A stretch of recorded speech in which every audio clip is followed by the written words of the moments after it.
Welcome to the TA Disruptors podcast. I'm Robery Newry, Chief Explorer and co-founder of Arctic Shores, the task-based psychometric company that helps organisations uncover potential and see more in people. And in this fourth series of the podcast, I'm focusing on the disruption in recruitment brought about by AI and how TA thought leaders are responding to this technological shift. And I'm very excited, and I'm always excited when I have my guests on the podcast, but in particular, today I have someone that I've known and respected for many years, Cath Possamai, Director of Talent Acquisition at Amazon, with global responsibility for retail and logistics businesses. A role that involves hiring 70,000 people across 40 countries.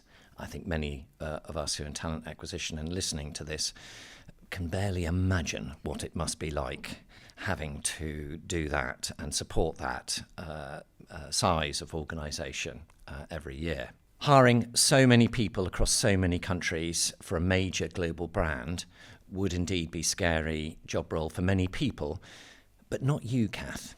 I know you have held a number of senior roles in different organisations and cutting your teeth at the beginning, as it were, with Alexander Mann Solutions.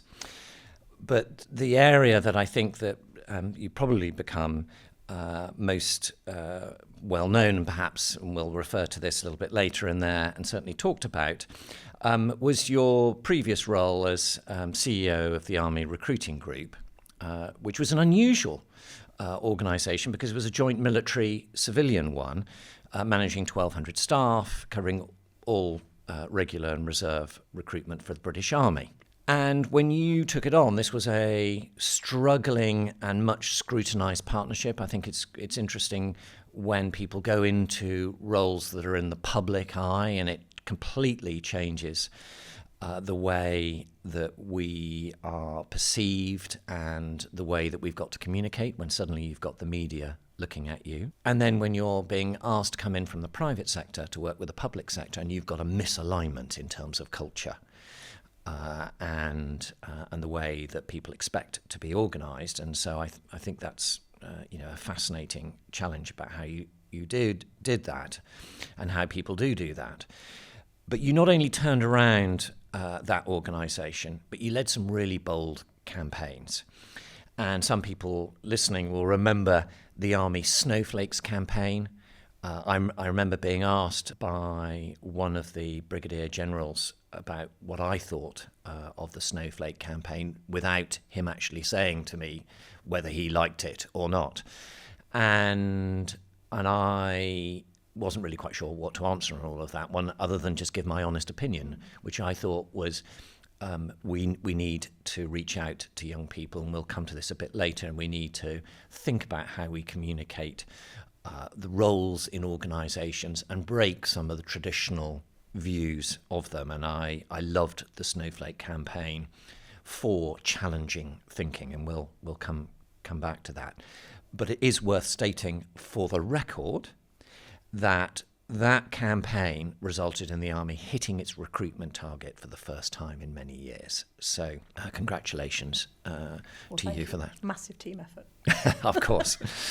But Cath, welcome to the TA Disruptors podcast. Thank you for having me. I'm looking forward to the conversation. So let's start with this background that I just shared there about you transforming organisations and being willing to challenge the status quo, being willing to challenge the way that people think about recruitment, the way that we might attract talent, and doing something so different. I mean, the British Army, all you can imagine about testosterone and strength and manliness, albeit, the army is now accepting women into it, but that's the image that people see of an army. And then going to, I can't imagine what it must have been like, going to the head of the army group there saying, you know what, we're going to run a campaign using snowflakes as the driver for this. That was very disruptive thinking, very counterintuitive. So do you consider yourself a disruptor and a challenger? Or was this just something that just came naturally to you as something you had to do in order to sort this challenge out? That's a really good question. I would say early in my career, not necessarily. I wouldn't have labelled myself as a disruptor. I think my parents would have a different view. I've definitely never been a rule follower. And in fact, I did when I was 17, 18. I did walk into Chelmsford Army Career Centre because I was interested in a military career. And my parents were like, you must be mad. You cannot follow orders. Yes, well, and also very strange as a woman to be walking in at that time into an army centre. Yeah, that must the have army's recruited women for a very long time. Yes. It's not a recent thing, although they're trying to grow that much more significantly now. But no, I'd always been interested in the military and in history, and I thought it would be interesting to do they used to be able to do a 3-year short service commission. Right. And I thought that would be interesting between school and university. So I screwed up my courage and rang the doorbell. Yes. There's doorbells on army career centres because of security reasons. Yeah, of course. Which, yet another barrier to people Yes. who are worried and nervous. But I did go in, and I was met with a male middle-aged sergeant who made me feel like I must be mad. Of course I wouldn't belong in the army. And I walked out kind of discouraged, disappointed, bit confused, and literally completely dismissed all thoughts of an army career, which later was obviously really interesting because I ended up Yes, being able to challenge all of that. Through a career in recruitment, ending up with the opportunity to lead military recruiting. And one of the things I was very proud that I did in that period was to really change that and change the personnel who are in those army career centres to young role model corporals. And really good commercial recruiters who understand how to relate to candidates and how to sell a career. Yes.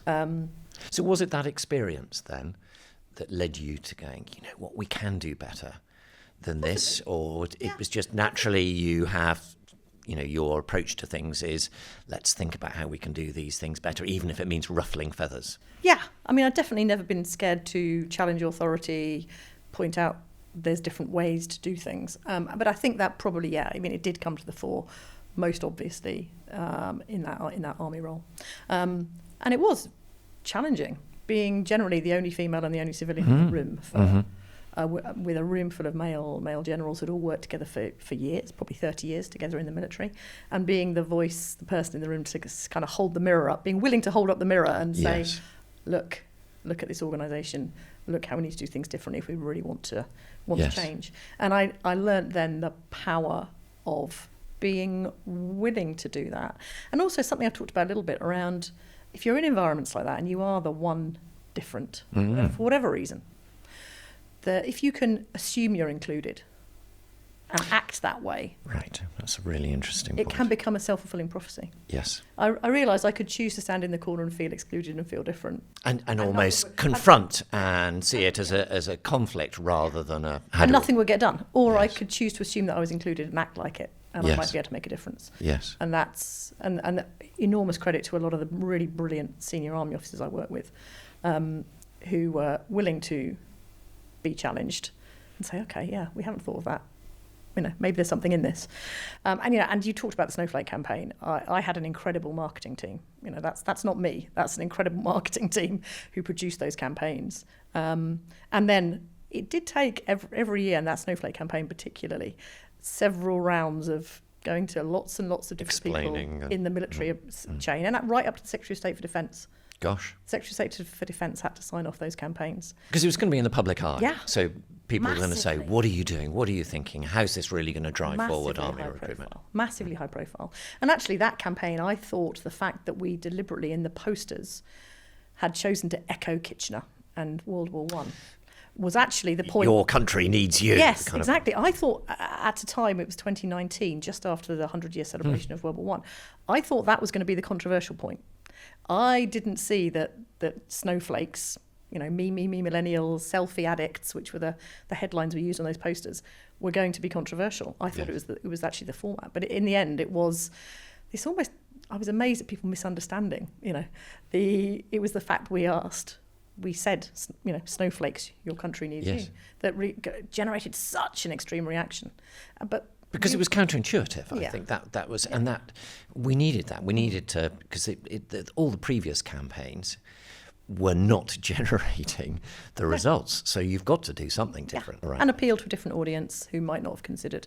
That was what it was about. Yes. Appeal to a different audience who might not have considered joining, but to have another look. And just on that point of being disruptive and transformative, so one of the elements is when you're in the room, and I really like that point about your starting point on all of this is I'll feel included, but I will hold the mirror up, and it does take some real courage to do that, and because you realise when you do hold the mirror up, people may be thinking, are you doing that to challenge me? So there's an element of having to be charming about this and not being and respectful. I think that's a good point. There's a balance to strike, which I was fortunate in being able to do this. Maybe it was because I've always been interested in the military, and I had a reasonable knowledge and understanding. I've never been in the army, obviously, but having that kind of respect for what's gone before and an understanding of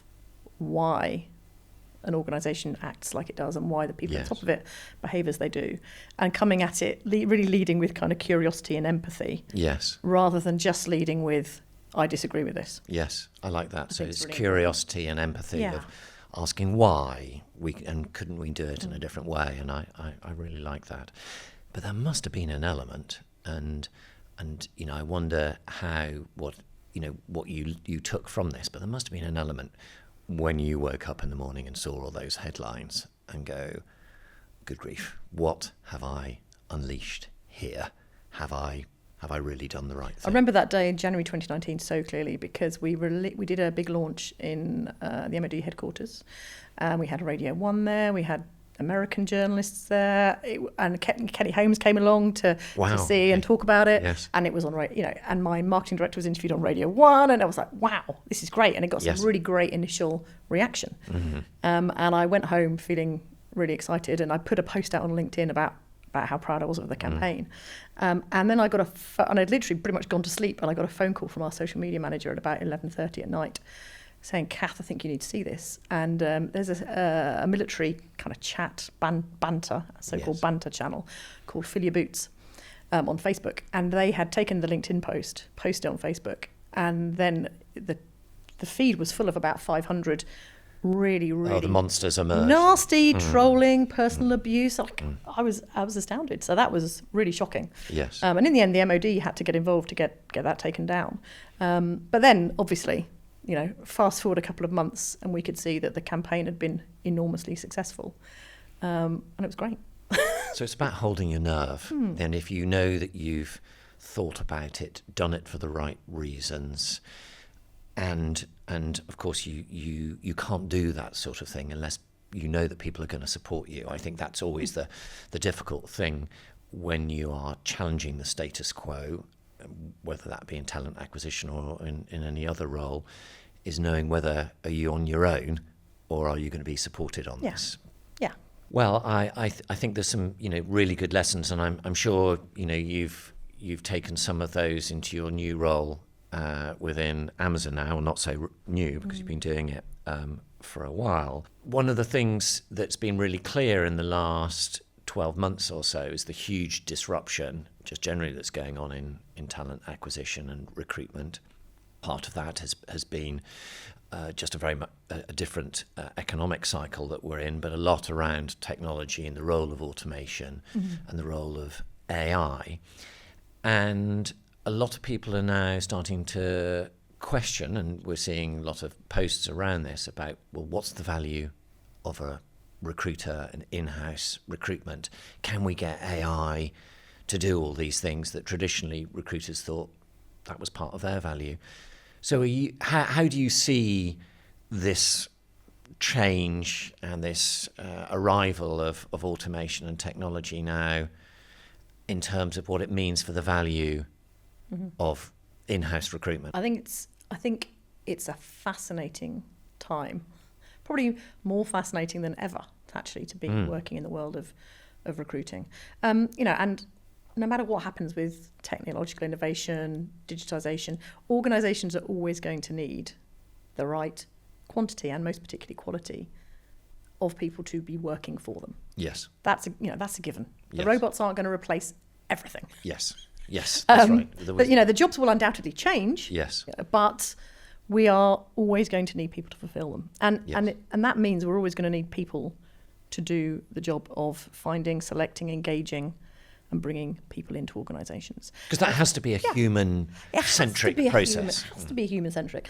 I mean, would you accept a job if you'd only interacted with robots? I certainly wouldn't. I wouldn't, because I wouldn't know what you were going into. Yes.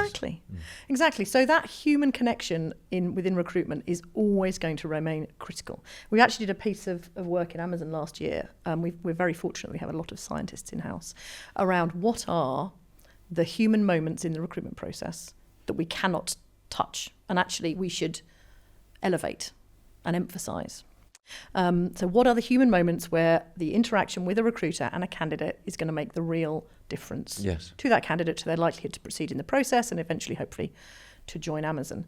And so what we're trying to do with the technology is to make sure that we get rid of all the other stuff as much as possible, whether that's through automation or using AI, but really then give our recruiters the time and space to drive hard and focus their time on those seven human elements of the process. There were seven human moments. It's called the 7 human moments, and it's a great paper, which unfortunately is proprietary, so we can't publish. But it is things like, I'll give you an example of one of the 7 moments, is around making sure that the candidate feels like someone is cheering them on and is advocating for them and wants them to succeed. That's one of the really important human factors that a recruiter can do that a robot is never going to be able to do. But that's not, it's interesting that you bring that out, because I would not think that most candidates feel that most organisations think in that way. They and I've spoken to many recently, feel that it's about barriers in there, lack of feedback. It's not about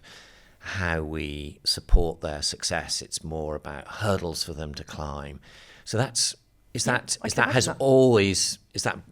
something that's new that's come about, or is that just the way that I think it's something we've known, but we haven't organisationally known it in terms of saying, right, we really identify this and we are going to systematically at scale make sure that we go after this within the process. And I'm sure there are lots of recruiters in our teams right now who are doing this and are enabling their candidates to feel this way. But it's not something we've systemised. And really brought out, saying this is part of the fundamental way that you should. We, as Amazon or any recruiting organisation, can make a difference. And I would say, I think what's particularly interesting at the moment is that I think the onus is on TA to transform more rapidly than other functions as a result of AI. Because we need to be really clear about how the roles within our organisations are changing as a result of AI, and therefore how the job descriptions effectively are changing, the skills we need are changing. We need to understand that, so we are identifying the right candidates, selecting them accurately, in order to be bringing in the right talent to the organisation. So that's interesting, really because we need to do that fast. And we need to do it at the same time as we are transforming ourselves and using AI ourselves and transforming our own roles. So I do think, I would say this, I'm a TA leader, but being in TA is one of the most challenging places to be in an organisation at the moment. I haven't heard that before, and I like that TA should be considering itself as the part of the organisation that has to change and transform fastest because of the way that businesses are reorganising themselves, the way we new enable skills and enabling the rest of the business.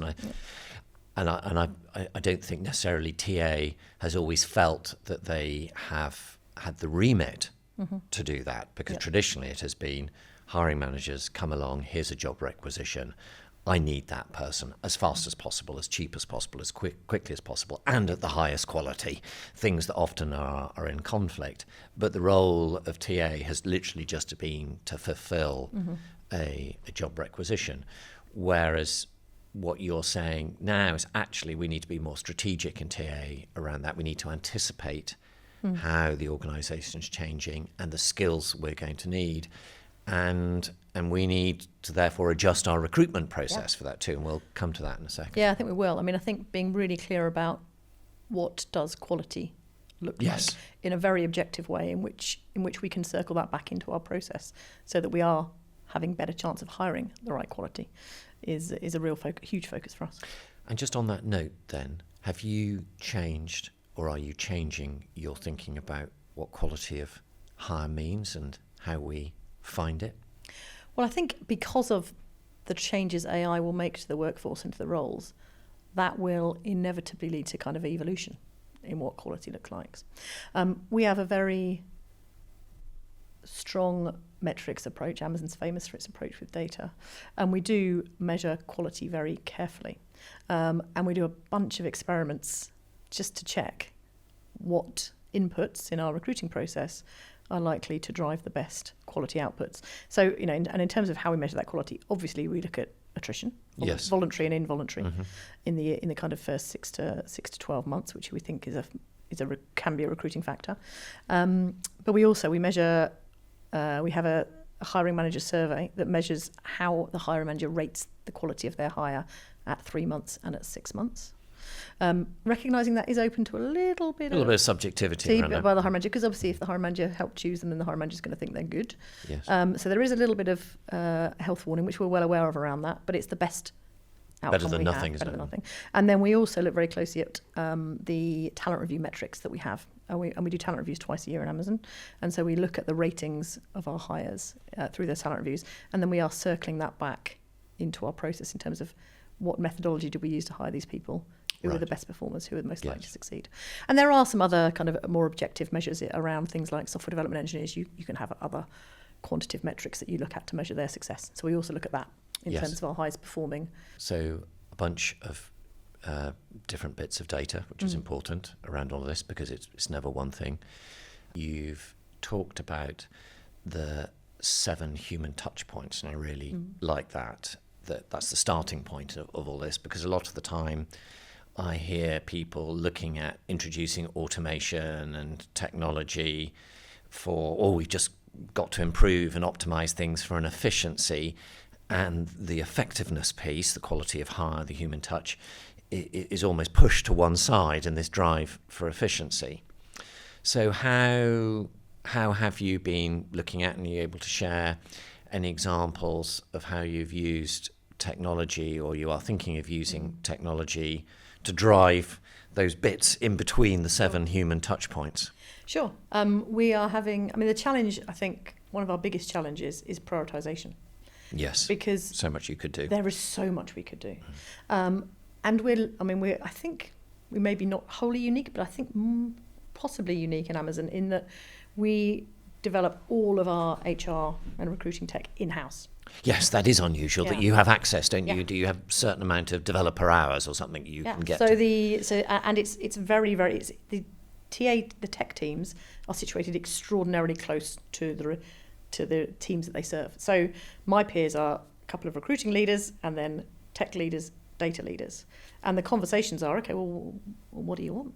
So you're part of a squad almost then? Effectively, my boss's leadership team consists of tech, data and recruiting leaders. And as a group, we are there to figure out... Tech, data and recruiting leaders. Wow, that's an interesting combination of skills and perspectives. Yeah, and we have, more than 200 software development engineers dedicated to developing tech for TA, which is, a huge privilege. So the challenge is, we could do all sorts of things. Yes. So figuring out what we do and in what order is part of our challenge. And we have some really healthy debates because, just because we can doesn't mean we should, is something I have said a few times. But it's great because we should be having those really healthy debates because that's what drives out, the right answer. And I'll give you a good example. Yes. One is around robot interviewers. So which is a hot topic at the moment. On screen, you're interviewed by what looks like a person, but it's an AI robot, effectively. And there's been all sorts of stuff all over TikTok, of some real horror stories of those. I'm sure you've seen it. Our tech team are massively excited about the potential of this, and they're working really hard, and the product is great. And if they were left to their own devices as tech leaders, they'd probably get rid of the humans entirely. Yeah. But the recruiters amongst us are saying, hang on.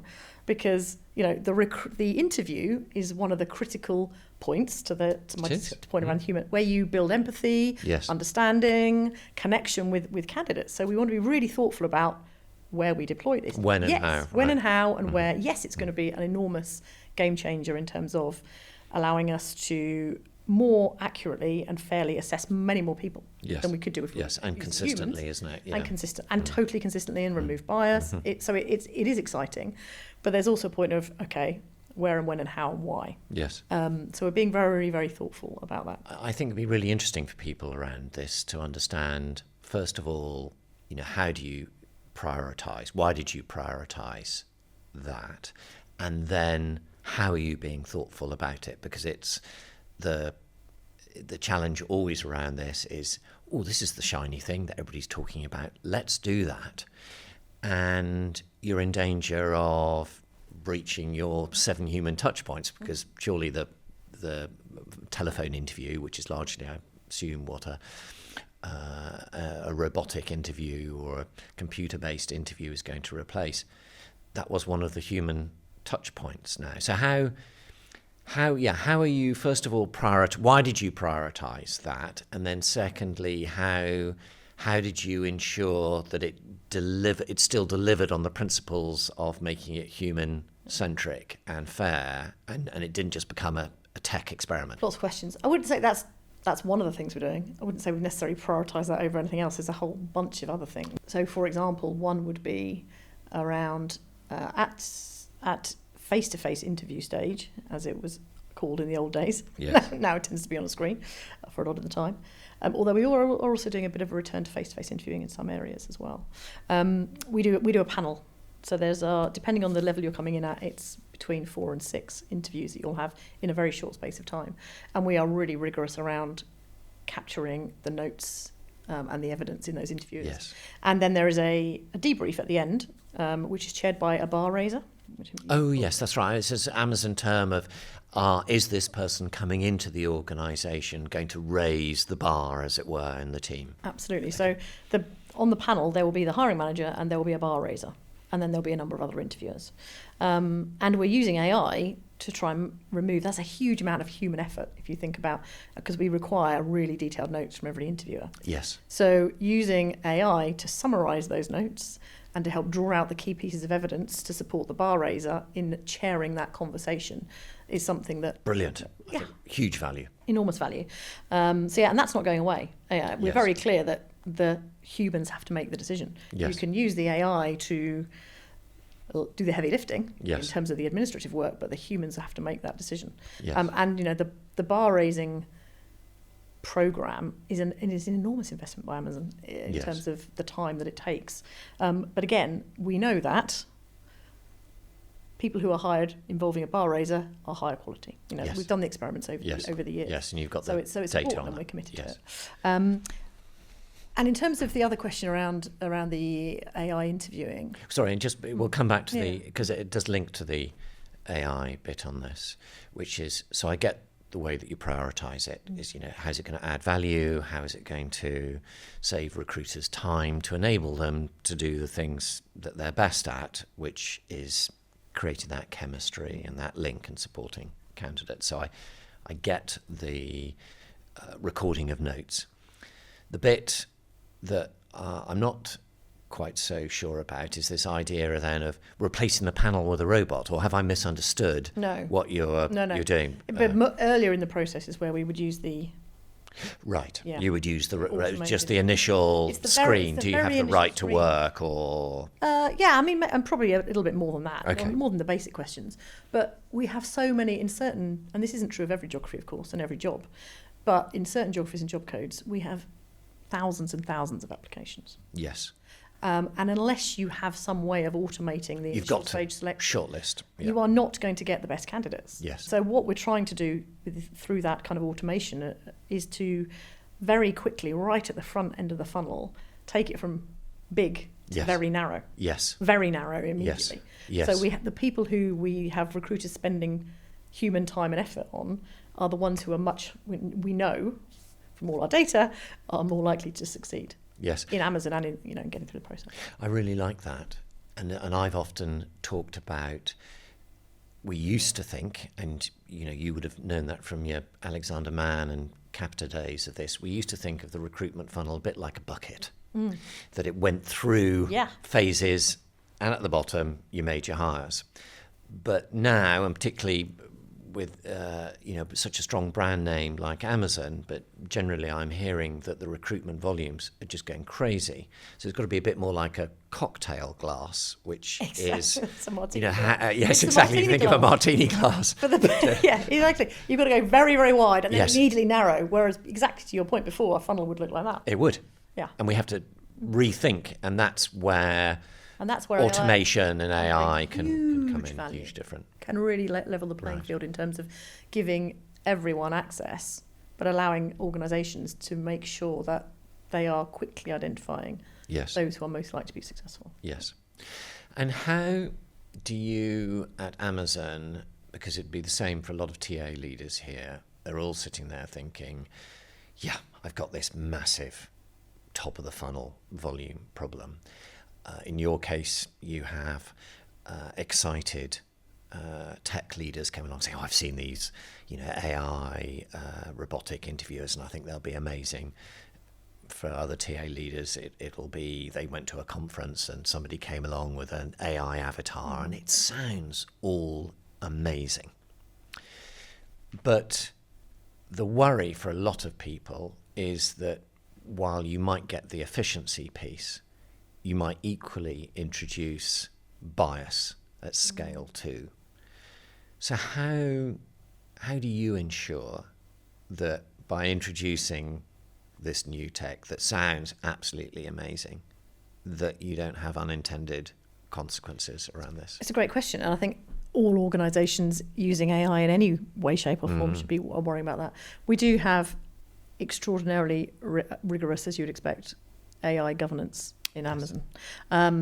And there is an AI governance forum that examines everything we do, backed up by a lot of psychologists, lawyers, right? Everyone else. So every idea has to go to that panel. And we are really super cautious about testing it to make sure that we aren't doing that. Yes. Yeah, we're very, very aware and alive to the risk. And obviously we're being very careful in terms of how we develop AI for the recruiting process in a global company where we might have very different regulatory environments globally. There may be things we can do in America with AI in the future that we might be able to do in Europe in AI. So we are being very, very thoughtful about how we take that forward. And so you have a whole governance to support you on that. And I think that's probably not true of many organisations. It tends to be the AI governance tends to be data protection officer leader that is trying to do all of those things. So that's something really important for organisations around all that. I get that. And then there must be an element too of how do you upskill your team to get familiar with AI too, because it's changing so fast and there seem to be so many new developments. How do you go about that with your team? Great question. We've really encouraged, and this is generally in Amazon, we're really encouraging people to play with it. Yes. So we'll organise hackathons, AI hackathons. We get the AI whiz kids from AWS to come and talk to teams about, demonstrate, show us how it works. We are fortunate. I mean, AWS has something called the Machine Learning University, which is I think they offer some stuff externally for sure, but internally there's a lot of courses that you can just go on and do. So I did Gen AI for Leaders recently. Really? Yeah. Okay. And what did that involve? Wow. It was about six hours of virtual self-led learning, mainly videos and then tests at the end. But I learned masses. I bet. And there's lots of courses like that recruiters can log on and do. Anyone can do. And then we also aren't neglecting the kind of human moments pieces that I talked about. So we have, we've got an internal L&D team for TA, and there's a big focus on a program we call Talent Advisors, and that's all about enhancing business acumen, influencing through data. Yes. How do you really work as a talent advisor to the business and make sure we amp up those human skills? Yes. But one of the things I really like is because we're in Amazon, we're really lucky. So we've got AWS, something called Party Rock, which is an internal Party Rock. Okay. Yeah, it's built on AWS's Bedrock is their AI platform, and Party Rock's an internal platform that allows us to play and build apps.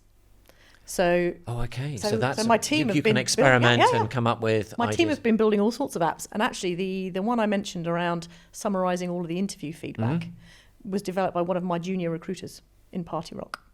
And what we do is we have something called the Recruiting AI Hub globally, where any app that one of our team develops is posted in there, and then we watch. And then other people can then see. And then we watch adoption. And the things that get really used by the recruiters and rated highly, and we ask people to rate them as well, we're then putting into our ATS because we've run it all ourselves. You can then put it into the product roadmap. So Damla Senna, if she's listening, is the lady who developed that app, and that got so much usage in the AI Hub that it's now being made kind of a native product in our ATS. Brilliant, because it's part upskilling, but it's part experimentation, and we've never really given TA the budget to experiment, and the only way you're really going to make improvements is, and IT know this, and we've always accepted that IT can have a budget for having to experiment and learn about things, because that's the only way they can keep on top of all the changes. And we've not really given TA the right to do that, whereas it sounds in Amazon you've done it through hackathons, you've done it through learning, you've done it through giving the opportunity to experiment and a safe area to kind of develop something on that. That sounds a great way to do it. I mean, obviously you have the benefit of this incredible resource, but the moral of the story is you have to experiment. You have to experiment, try. Yes, that's the only way to learn. And do it carefully and thoughtfully, because as we all know, AI can come up with all sorts of made-ups. Yes. Hallucinations, as they are technically called, I learned from my course. But so be cautious, but definitely play.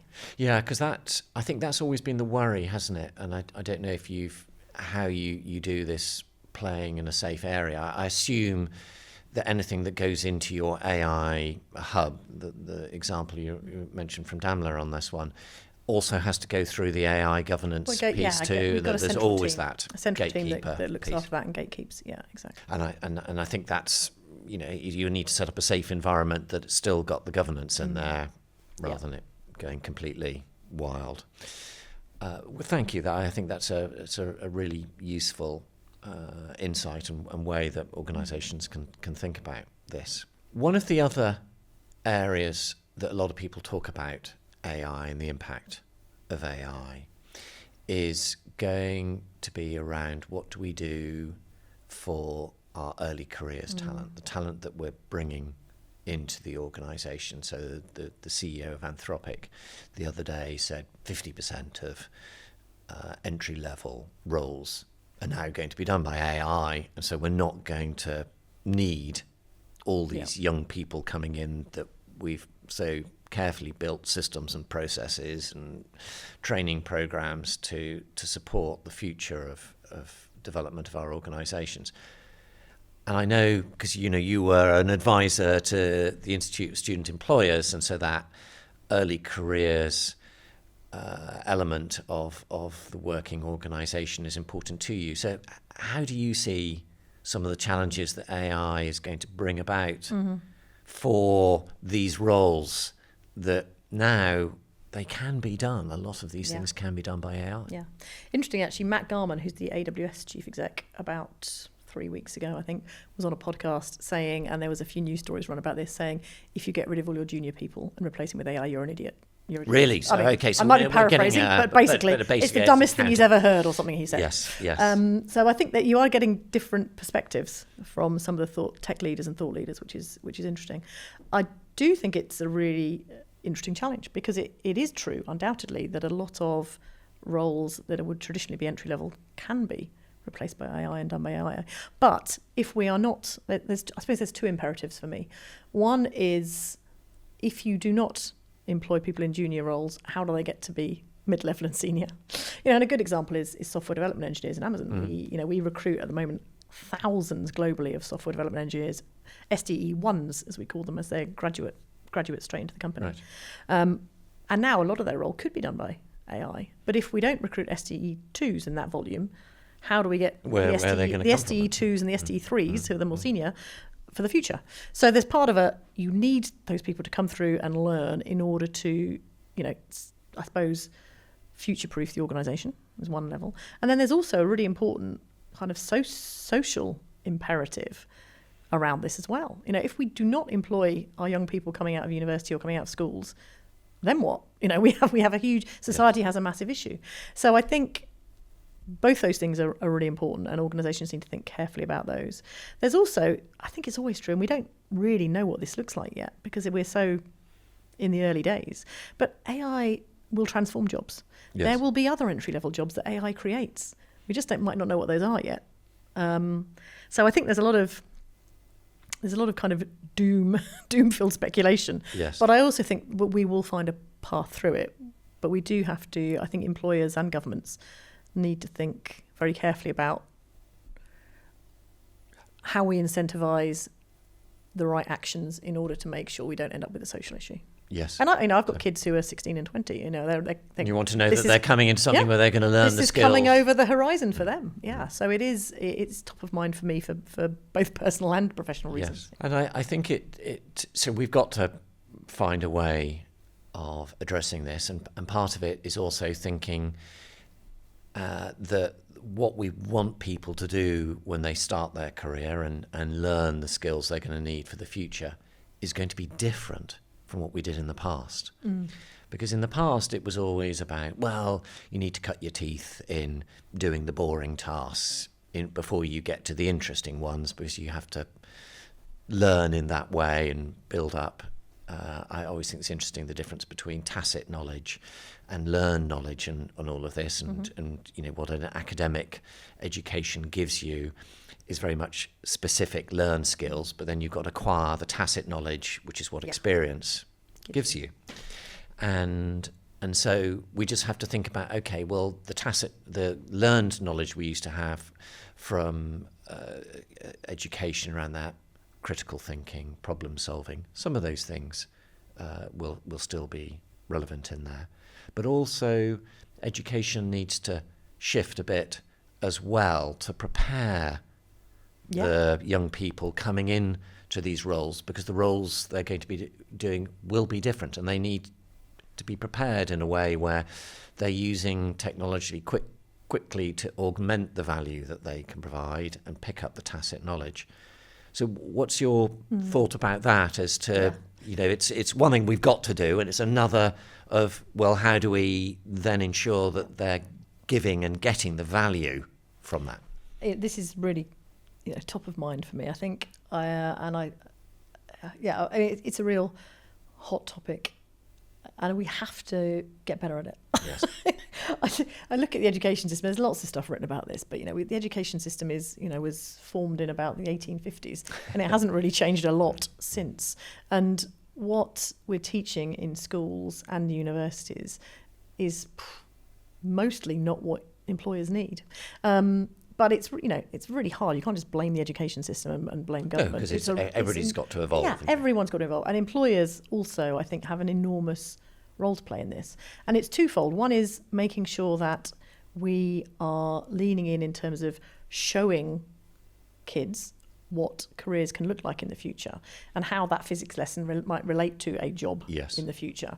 So part of making that really obvious and helping people understand the career options, and there was a really interesting OECD report published earlier this year, which I was involved with, which Amazon sponsored, and career aspirations for 15-year-olds, and they looked at hundreds of thousands of 15-year-olds across multiple countries, have not evolved since 2000.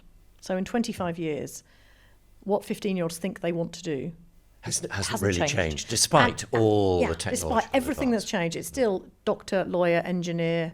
It's the kind of so-called professional occupations.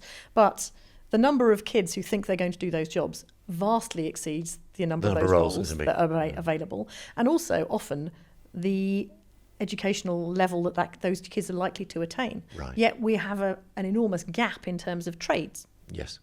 People don't want to be plumbers, electricians, bricklayers, but actually those are always going to be jobs that we need. And there's so that's showing that there's a gap for those. Yes. And then obviously there's all the jobs that we don't know yet. Well, exactly. There's going to be data technicians. Or there's all sorts of new roles. All sorts of roles will arrive. So kind of allowing kids to understand the vast array of roles that are out there that may be open to them, what their own kind of educational level and attainment and interests are going to suit them for. And also then making sure that they understand that it's likely to change all the time. Yes. And actually what they look at now may not be what they get to when they get there. But being resilient, open to change, willing to learn, all of those so-called soft skills are massively critical. Yes. Because that's what actually is going to set them up for success, not knowing how to do X or Y or learn the Kings of England from 1066, for example. But it's all the other skills that would enable them to be successful once they do get into the world of work. And I think, employers, so that's one thing, is showing what careers are there and helping kids there. And the second thing for employers is really kind of leaning into the curriculum in terms of, look, if we want certain skills, then we got to be willing to help schools, universities, colleges produce that. Right. And really lean and not just advise, actually lean into it and intervene and support. And a good example in India actually is we need in Amazon in India, in part of our kind of account management, vendor management teams, we need people with multilingual European language skills, but also obviously they need some kind of account management skills. And we are finding that universities are churning out very capable linguists, but they didn't have the kind of account management skills we were looking for. Yes. And so in the last year or so, we've started to work with universities on language courses, and in the last semester, actually going in and teaching. Going in and teaching, being part of the curriculum around account management, and then then we're recruiting those graduates as they come out. So, I mean, that's a very specific example, but there is opportunity, I think, for employers generally to do so much more along those lines. Because we've never thought about it in that way. It's always been schools, universities, they have to prepare. We, as employers, give indications of the kind of skills that we might be looking for, but we largely left it up to them to go and work out what's the curriculum. It's a very different thinking to say, actually, the level of change is so fast, the societal impact of this change is so significant that we can't just leave the education system to figure it out. We actually have to be more involved. You should really see it as a kind of permeable membrane between education and employers, I think. I think the more you can kind of blur that barrier and have feedback both ways and interventions both ways, the better the outcomes will be for everyone. Yes. And I think that's going to be so important as to how, particularly large employers, because the likes of Amazon can have a huge impact in leading the way of how we deal with this transformation. And I often get slightly frustrated that we seem to assume that the government has to sort these things out, and actually government is slow, and we know for very obvious reasons, and organisations, private organisations, can move faster and can contribute and should think about how they contribute. So it's great to hear that. Well, a lot of really good thoughts about transformation, technology, how TA teams need to change, how they go about it, some really good thoughts and advice there.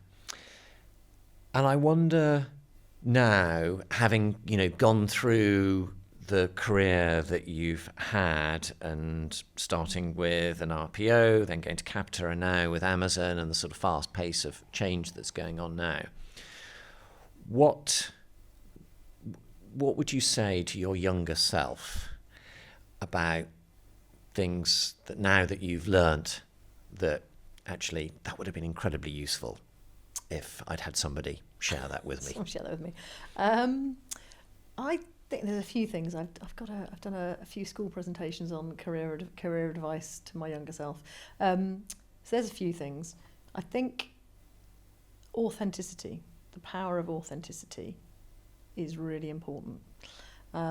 So being comfortable, you're being yourself, not trying to pretend to be. Being comfortable in your own skin, not trying to pretend to be someone else. And particularly as I stepped into leadership roles, I initially felt that I needed to project a kind of sense of gravitas and of knowing everything. Yes. Which I didn't feel. I've never felt any sense of gravitas ever. Yes, well, we all have that kind of imposter syndrome. And it's ridiculous. You don't need to do that. You just need to be authentic and open and honest. And as soon as I kind of relaxed and let go of this feeling like I needed to be serious and know everything, I became much more effective as a leader. And particularly that point about thinking you need to know everything. You really don't. Yes. In fact, one of the most, and I say this to a lot of some people I mentor, about when you're a leader, you've got to be really clear on what your job is, yes, and on what your job isn't. Isn't. And almost what your job isn't is more important, because you are not there to know the absolute detail of everything your team does. And we have, I don't know how we've ended up in this, but we have this sort of, we expect of our politicians, we expect of our leaders that somehow they're meant to be on top of absolutely everything, which you can't. No, you can't. And of course, if there's a big decision to be made or something goes wrong, then you get into the detail. We call it dive deep in Amazon. Okay. But you cannot possibly know everything. Yes. And you shouldn't need to. And if you do, then you are undoubtedly getting in the way of your middle and yes. senior managers, because you are cramping them. So actually devolving responsibility as much as possible. You retain the accountability, because if it goes wrong, it sits with you, and that's fine. But you devolve the responsibility, and you trust your team. And generally you get much better results. And it also means that actually you can scale yourself much better. Yes. Because if you're not needing to be in every decision and in every meeting, then you can be doing the things that you should be doing as a recruiter. And it will have the biggest impact. As a leader, yeah. Which is making sure the right resources are in place, making sure there's a real clarity around the strategic vision and where you're going as a team, protecting your team from the noise that inevitably comes from above and around them.